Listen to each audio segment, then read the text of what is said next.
1975 का ये 10 रुपए का सिक्का क्या कोई रेयर और कीमती चांदी का सिक्का है? 1996 से 2004 के बीच जारी किए गए कौन से 1 रुपए के सिक्के रेयर कैटेगरी में आते हैं? तो आप सभी के ऐसे बहुत से इंटरेस्टिंग क्वेश्चंस आज हम कवर करने वाले हैं चिल्लर ज्ञान के इस Q&A में, जो कि है CGQA 57। सो हेलो एवरीवन, मेरा नाम है रोहित और मैं एक्सक्लूसिवली बात करता हूं इंडियन कॉइन्स यानी कि भारतीय सिक्कों के बारे में, जिन्हें हम देसी भाषा में कहते हैं चिल्लर। सो वेलकम टू चिल्लर ज्ञान।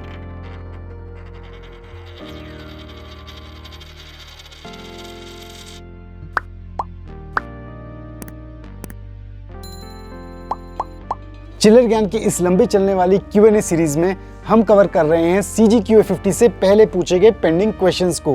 आज किस Q&A के बाद पोस्टेड सभी क्वेश्चंस हम कवर करेंगे 20 नवंबर ऑनवर्ड्स। तो जो चिल्लर ज्ञान के नए व्यूअर्स हैं, जो Q&A में अपनी क्वेरीज को पोस्ट करना चाहते हैं लेकिन उनको CGQA रूल्स का बिल्कुल भी आइडिया नहीं है, तो उनके लिए इन रूल्स का हल्का सा रिकैप।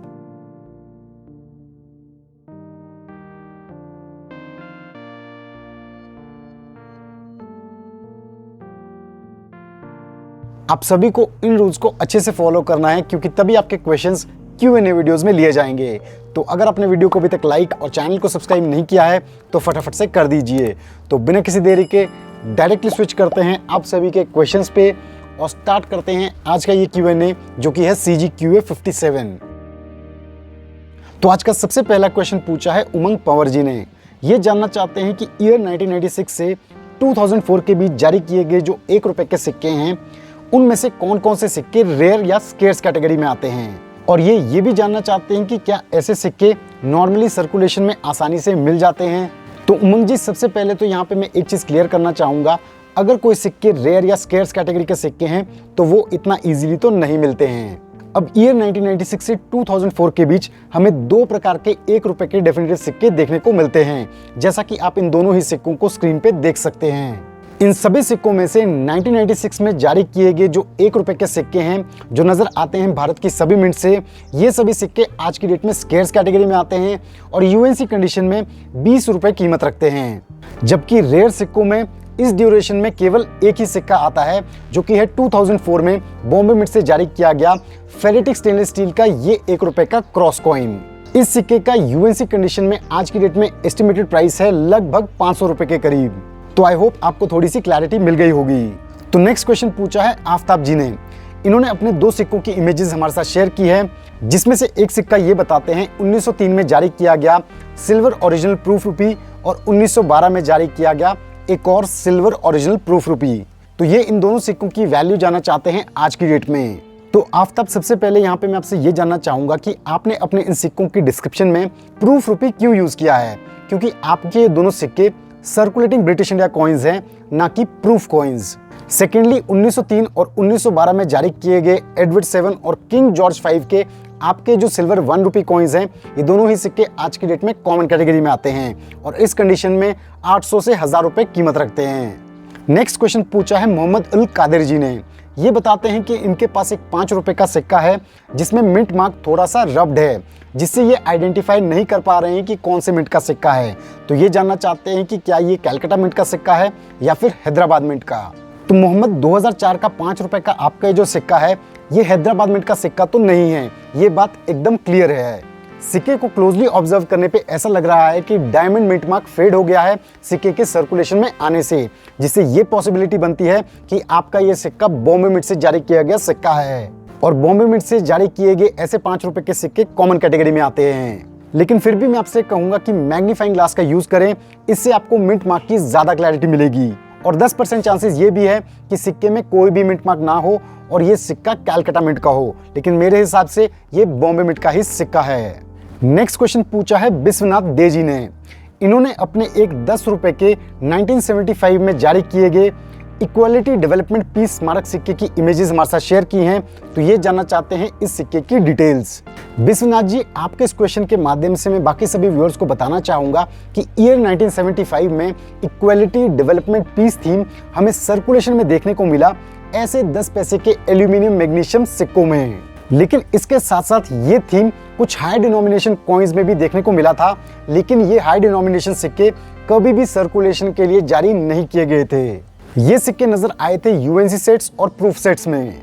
ऐसा ही एक हाई डिनोमिनेशन कॉइन था 10 रुपए का ये स्मारक सिक्का, जिसकी विश्वनाथ बात कर रहे हैं। 10 रुपए के इस स्मारक सिक्के का ओरिजिनल पीस आप सभी स्क्रीन पे देख सकते हैं।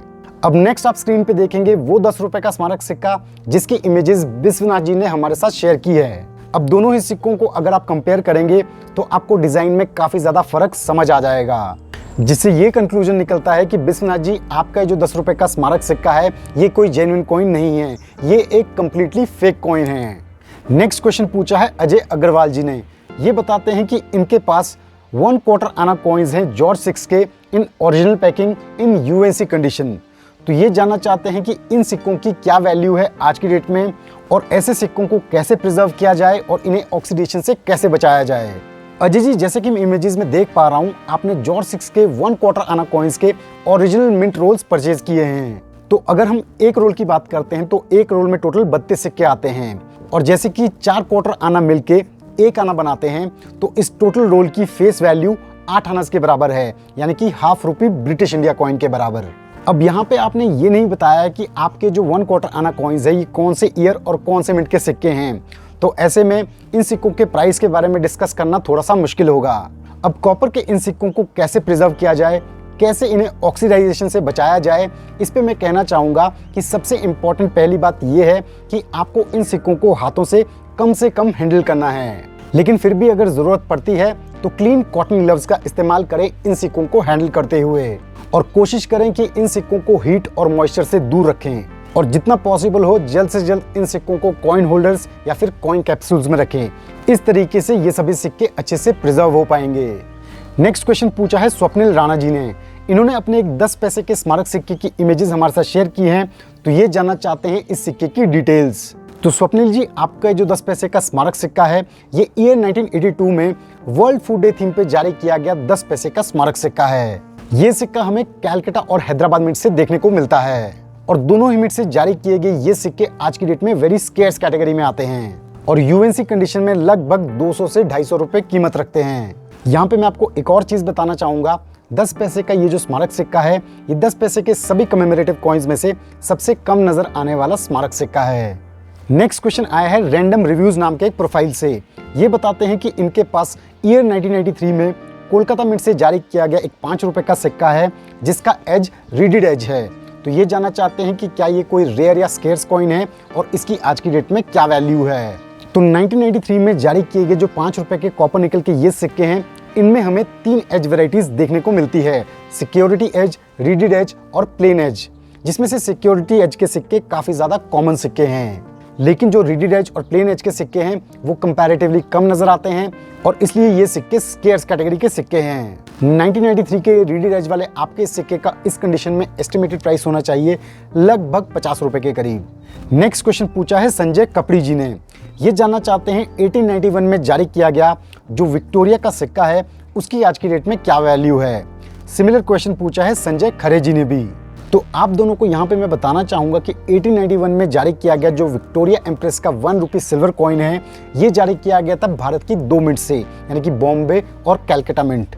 दोनों ही मिंट से जारी किए गए ये सिक्के आज की डेट में कॉमन कैटेगरी में आते हैं। फाइन से एक्स्ट्रा फाइन कंडीशन में इन सिक्कों का एस्टिमेटेड प्राइस 900 से 1200 रुपए के करीब है, जबकि यूएनसी कंडीशन में ये सिक्का 2000 रुपए तक जा सकता है। तो फाइनली इस क्वेश्चन के साथ हमने कंप्लीट किए इस Q&A सीरीज में आप सभी के CGQA 50 से पहले पूछे गए सभी पेंडिंग क्वेश्चंस।